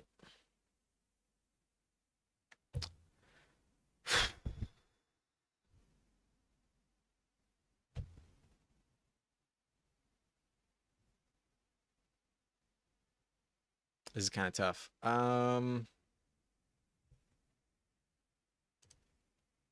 go Trey Tucker. I take too much Tank Bigsby. I take him too much. Let's go Trey Tucker. Also a pretty good discount on Trey Tucker. His ADP was 183. We got him at 199. And we could have gotten an extra 4-pick discount on A.D. Mitchell. But I think Trey Tucker's a better click. I think Trey Tucker's better. Had that massive 40-point game last year. I wouldn't expect that to repeat, but their receiving core is so trash, and he's been proving he can separate and contribute. He will be in the mix in that Raiders offense, that's for sure. If I was the NFL, I would have a new competition for NFL All-Star break to have running backs have a race to see who wins. Not bad. I'd find that pretty compelling as well. Don't they have something like that where like I remember a couple years ago or something there was like a race where like anyone that wanted to enter was live to do it, and like I don't forget exactly all the people in it, but I remember like DK Metcalf, Tyreek Hill, and like Micah Parsons were racing against each other, and I think Metcalf won or maybe Micah won, but it seemed like Tyreek was easing up. Tyreek was not really as committed. There needs to be like big contract incentives during the All-Star weekend, or I guess the Pro Bowl, for them to like really, really want to compete. But even that, I'm sure they have some already, and they just don't really care enough. But we are in the final three rounds. If you have not done so already, hit that like button. If we get to 30 likes, I'll drop my exposures. But in general, we don't really get to 30 likes on the live stream. We have 22 likes, 21 viewers. So odds are all of you watching have already hit the like button. But what's the poll sitting at? 78% of y'all who have responded to the poll are interested. The other 22% don't give a shit. That's perfectly fine. Josh, tip top show, dude. I got to go eat dinner. No worries, man. Thanks for sticking around. Appreciate you. And enjoy your meal. Enjoy dinner. I will be doing that in about 15 minutes once we're done. We are on the clock. Marvin Mims has fallen, but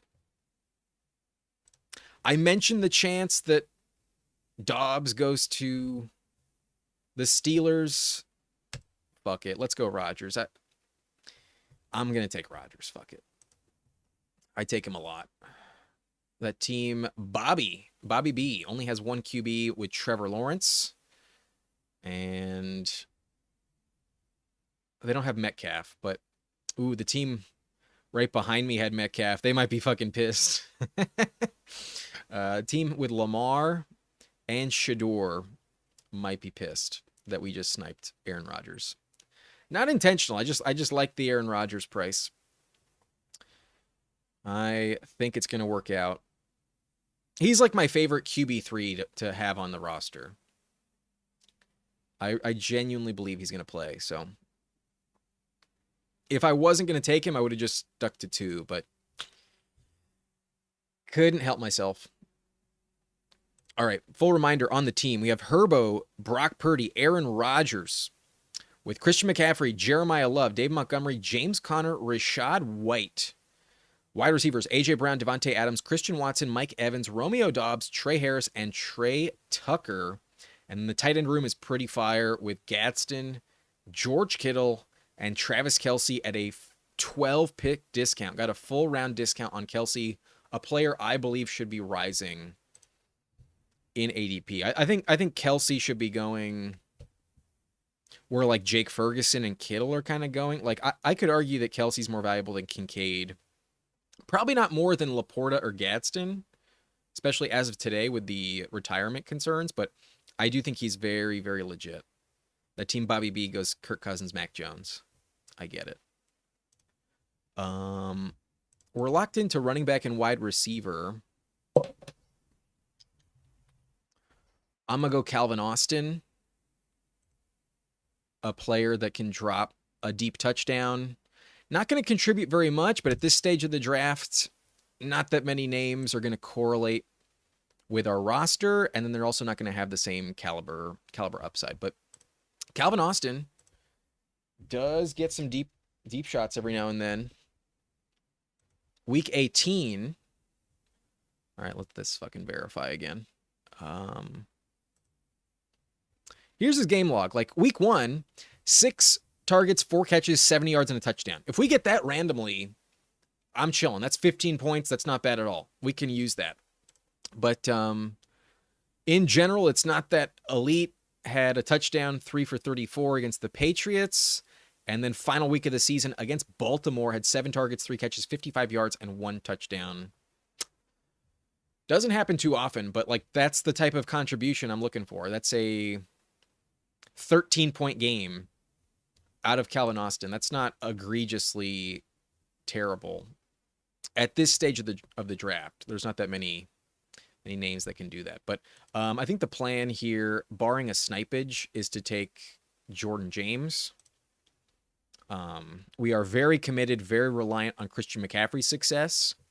And if he does miss any time, this team could really fall off. So let's get his handcuff. Let's have someone to slot into the roster the weeks where CMC might be out.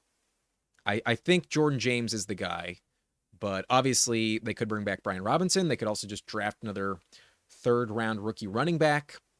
Maybe Garendo factors in again, but if anything, I think Jordan James is probably going to be their main guy. Let's take a look at Jordan James. Got no touches last year, very irrelevant, but we are on the clock. Did I get sniped? No. Jordan James is the click. Hopefully, we have the Niners RB1, whether it's CMC or Jordan James. Hopefully, we are locked in to that. The Kyle Shanahan running back will be valuable for us. Jeremiah Love, hopefully a good landing spot, but definitely merits like a top 12 NFL draft pick. Could be as good as Genty, maybe even better than Omarion Hampton as well. We got an insane price discount on Dave Montgomery, 19 full picks. Got another great discount on James Conner, a full round discount. Rachaad White right at ADP, one of my favorite picks at the position. And then Jordan James, don't take him a ton, but I am pro handcuff at times, especially with a risky player like McCaffrey at this age. Let's have the guy that would slot in that offense if McCaffrey goes down. Receiver, very strong at the top. A little bit risky as it goes down the line here, but with 8 of them, I think it's solid. We have A.J. Brown, Devontae Adams, Christian Watson, Mike Evans, Romeo Doubs, Trey Harris, Trey Tucker, so double Trey, Calvin Austin the third, and then our tight end room I really, really love. Great stacks with Oronde Gadsden, George Kittle, and then also Travis Kelce, one of the steals of round, 16 where we got him? Round 15. We got Kelce in round 15. I'm fine taking him in the 14th, but I think he might be moving up at least ahead of Andrews. I think pretty soon Kelce might be an 11th round pick once he signs officially with the Chiefs yet again. But our quarterback room has Herbert double stacked with Gadsden and Trey Harris. Brock Purdy is potentially triple stacked, if not quadruple stacked, with CMC, Jordan James for what it's worth, George Kittle, and then the big hope is that Mike Evans is a 49er. I would love to see Mike Evans on the Niners, especially for this build, but just in general, I think that would be a really, really ideal fit. And then Aaron Rodgers for that floor as the QB3. Hopefully, we get a Romeo Doubs stack with Aaron Rodgers. Nap God would like a team review. No problem, man. You got it. Nap God was in here at the 4th pick. So in order, you go Nakua, Derrick Henry, Ken Walker, Travion Henderson. Get Terry McLaurin in the 5th. Grab your 4th running back with Ramondre. Have both Patriots RBs in the 6th. The price drop on Hurts was really nice. I like Hurts late 6th, early 7th. Very, very nice. Stafford with Puka, always a good click. Wandale, not a bad click at all. Matthew Golden, I think, is compelling. A little hard to know exactly what he can do, but he got open a lot. It just didn't quite click. There were some games where Golden left literally 30 points on the board. There were some games where he could have had multiple house calls. So a 1st round pick, especially with the Romeo Doubs free agency situation, and Christian Watson still kind of banged up. Jaden Reed was injured last year. I still am a believer that Golden can still break out. I don't think they're just going to give up on their 1st round pick. So I'm fine with the Golden click. A little risky, but you definitely needed receiver. He's your 4th, so good to get in at that position. Love the Emmett Johnson click at 124. Juwan Johnson, Kenyon Sadiq. Is that his first name? Sadiq as your tight end 2. I don't really know what to make of him. When I go rookie tight end, I'm usually just taking Stowers because at least it's a more affordable price. I can't quite say definitively what to make of Sadiq. Let me pull him up real fast. We'll get back to your team in just a sec. But I just want a reminder on Sadiq. Played for Oregon, declaring as a junior. Always love to see that. Last 2 seasons were pretty legit. Had 8 touchdowns, 51 catches, 560. Yeah, I guess I understand why he goes that high. Okay, very fair click. I should probably take some more of him in hindsight. But Troy Franklin, I think you got him at a good price, if I'm not mistaken. Also take Sean Tucker. Some folks are really high on Sean Tucker. I have been slow to come around, but I do think it's possible he's a great click. In this range, though, my boy's always Rashad White, so I don't take him that often. But Sean Tucker, not a bad pick at all.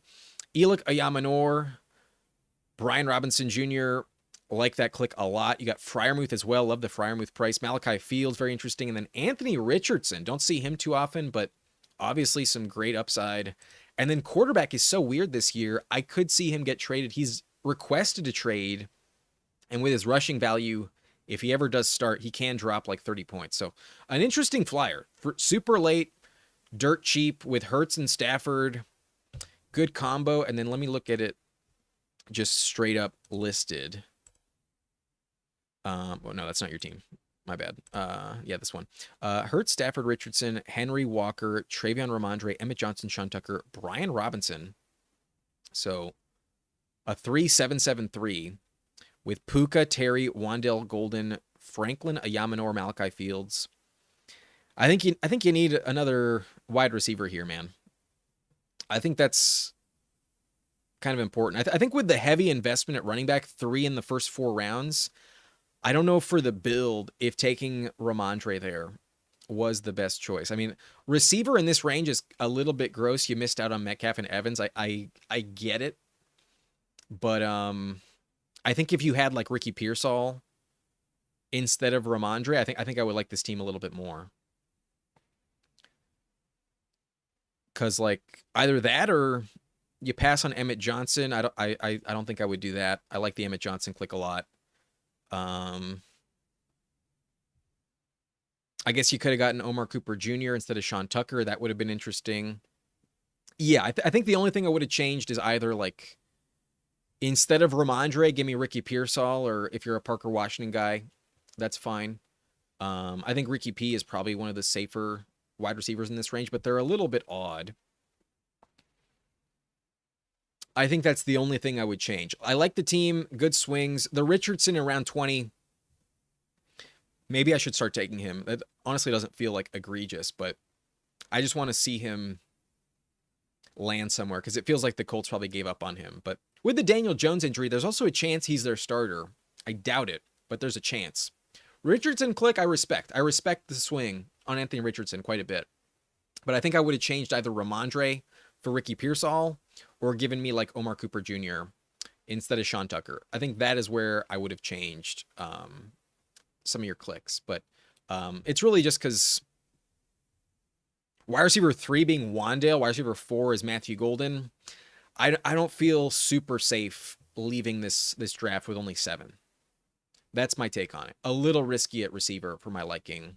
And then such heavy commitment at running back, I'm not sure if you need the 7th. But I really like the names you have. Like, there's no name that I'm like, oh, no, I'm never taking that guy. So, yeah, that's really the only change I would make. And that's nitpicking. But I appreciate the Kenyon Sadiq click and a reason to look at him and realize I've been sleeping on him. I should definitely be taking a bit more Kenyon Sadiq. That's definitely a take I would like to change. So not bad. Just would like an extra receiver. And then Scott Coyote would like a review for the 11 spot. Got sniped on QBs. Yeah, QB was a little odd. But let's see what happened. You go James Cook, Omarion Hampton. I love the James Cook Hampton start. I'm a huge fan of that.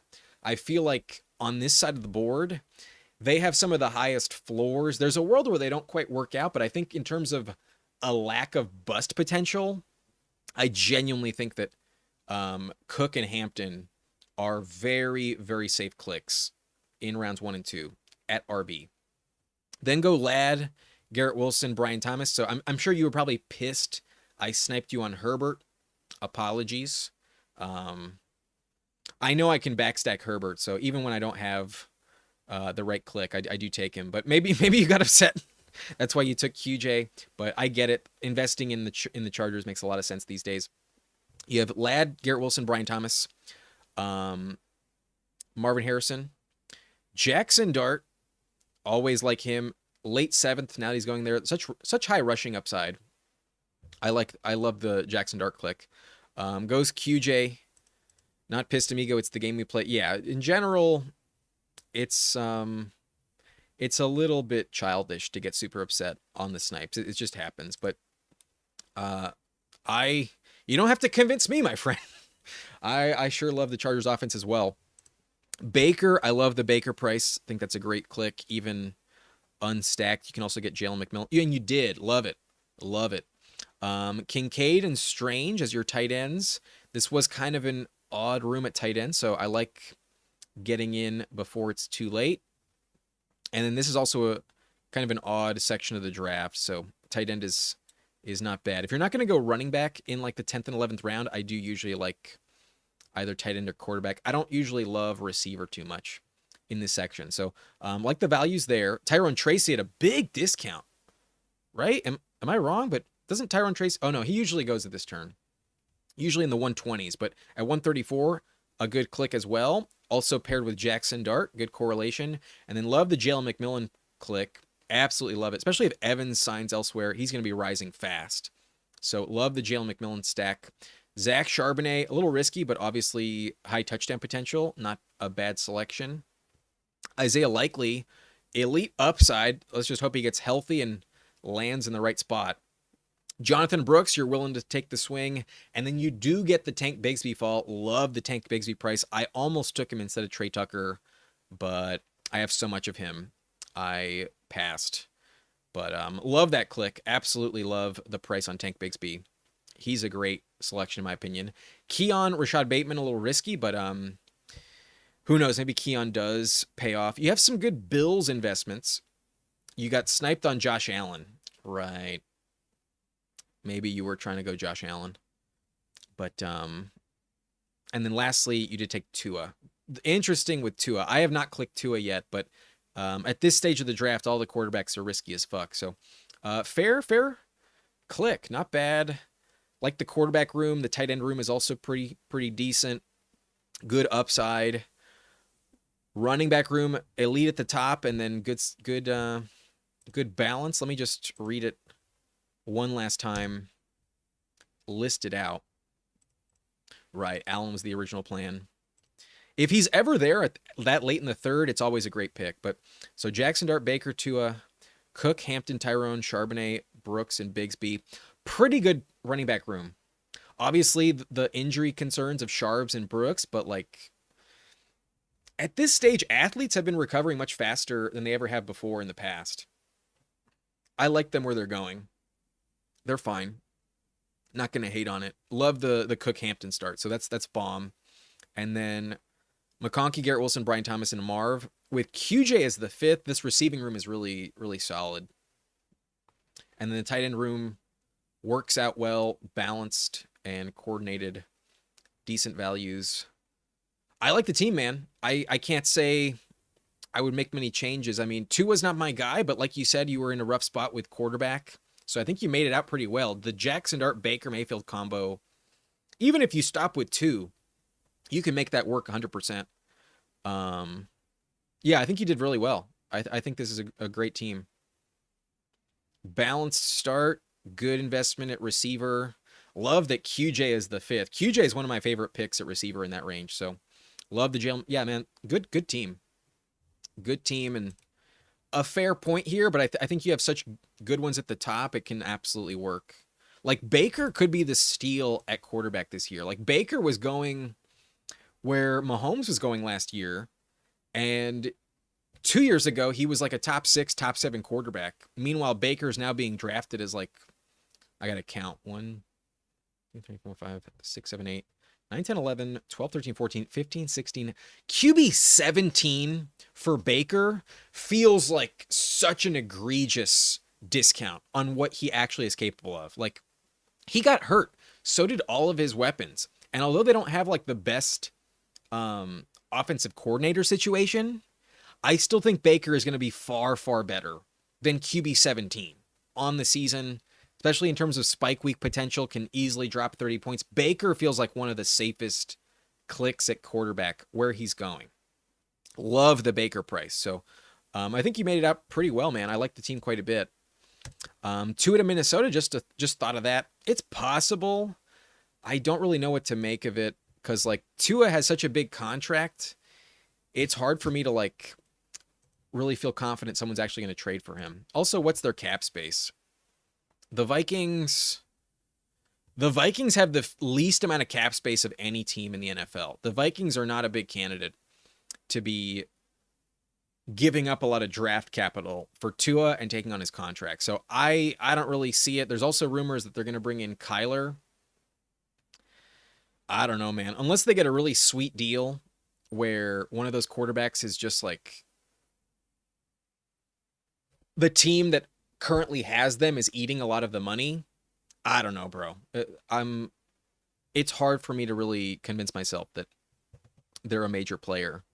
But I think just because of the contract and the commitment they gave JJ McCarthy, I think they got to give him 1 year, and the only one I think they'd bring in to like compete with him without just like fully saying that we've given up on you is Aaron Rodgers. If they bring in Kyler, I feel like that's saying we want to take a shot with Kyler long term. With Rodgers, it's like clearly 1 year and only one season.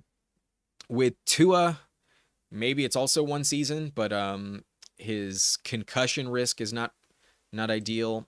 Vikings are a weird team to gauge, especially knowing that they're $48 million over the cap. That's crazy.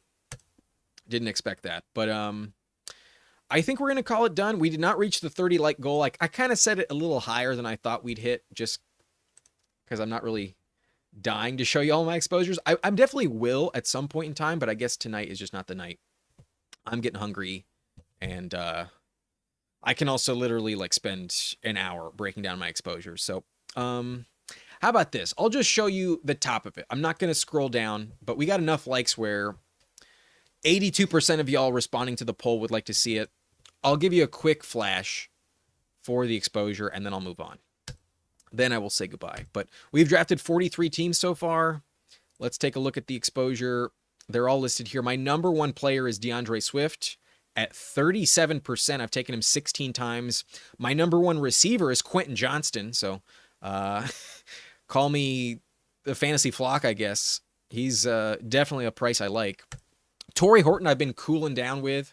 Has fallen down to 32%, but absolutely a player I'm targeting like crazy. We're up to 28% on Omar Cooper Jr. My number two most invested running back is J.K. Dobbins. Love Jeremy Bernard going in the final 2 rounds, sometimes undrafted. My number one quarterback is obviously Aaron Rodgers. I mean, we took shrooms on the stream yesterday. That definitely feels on brand to be this invested in Aaron Rodgers. Psychedelics to the moon. I also did not get vaccinated, so that's definitely on brand. Tank Bigsby here, 25%, my boy, third most highest drafted running back. Chimeri DK, love him as well. Kenny G, take a lot of him. Travis Kelce, my highest invested tight end. Gunnar Helm, a little bit behind him. We took Omarion Hampton at a very high clip, one of my favorite clicks in the second round. And then Pat Bryant, Justin Herbert, my second most invested quarterback. And then Kayshon Boutte, also over 20%. But I'm not going to scroll down any further. And that's going to be it. That's going to be it. All right. Later, everyone. Hope you enjoy your dinner. Peace out, and good luck to everyone. Bye-bye.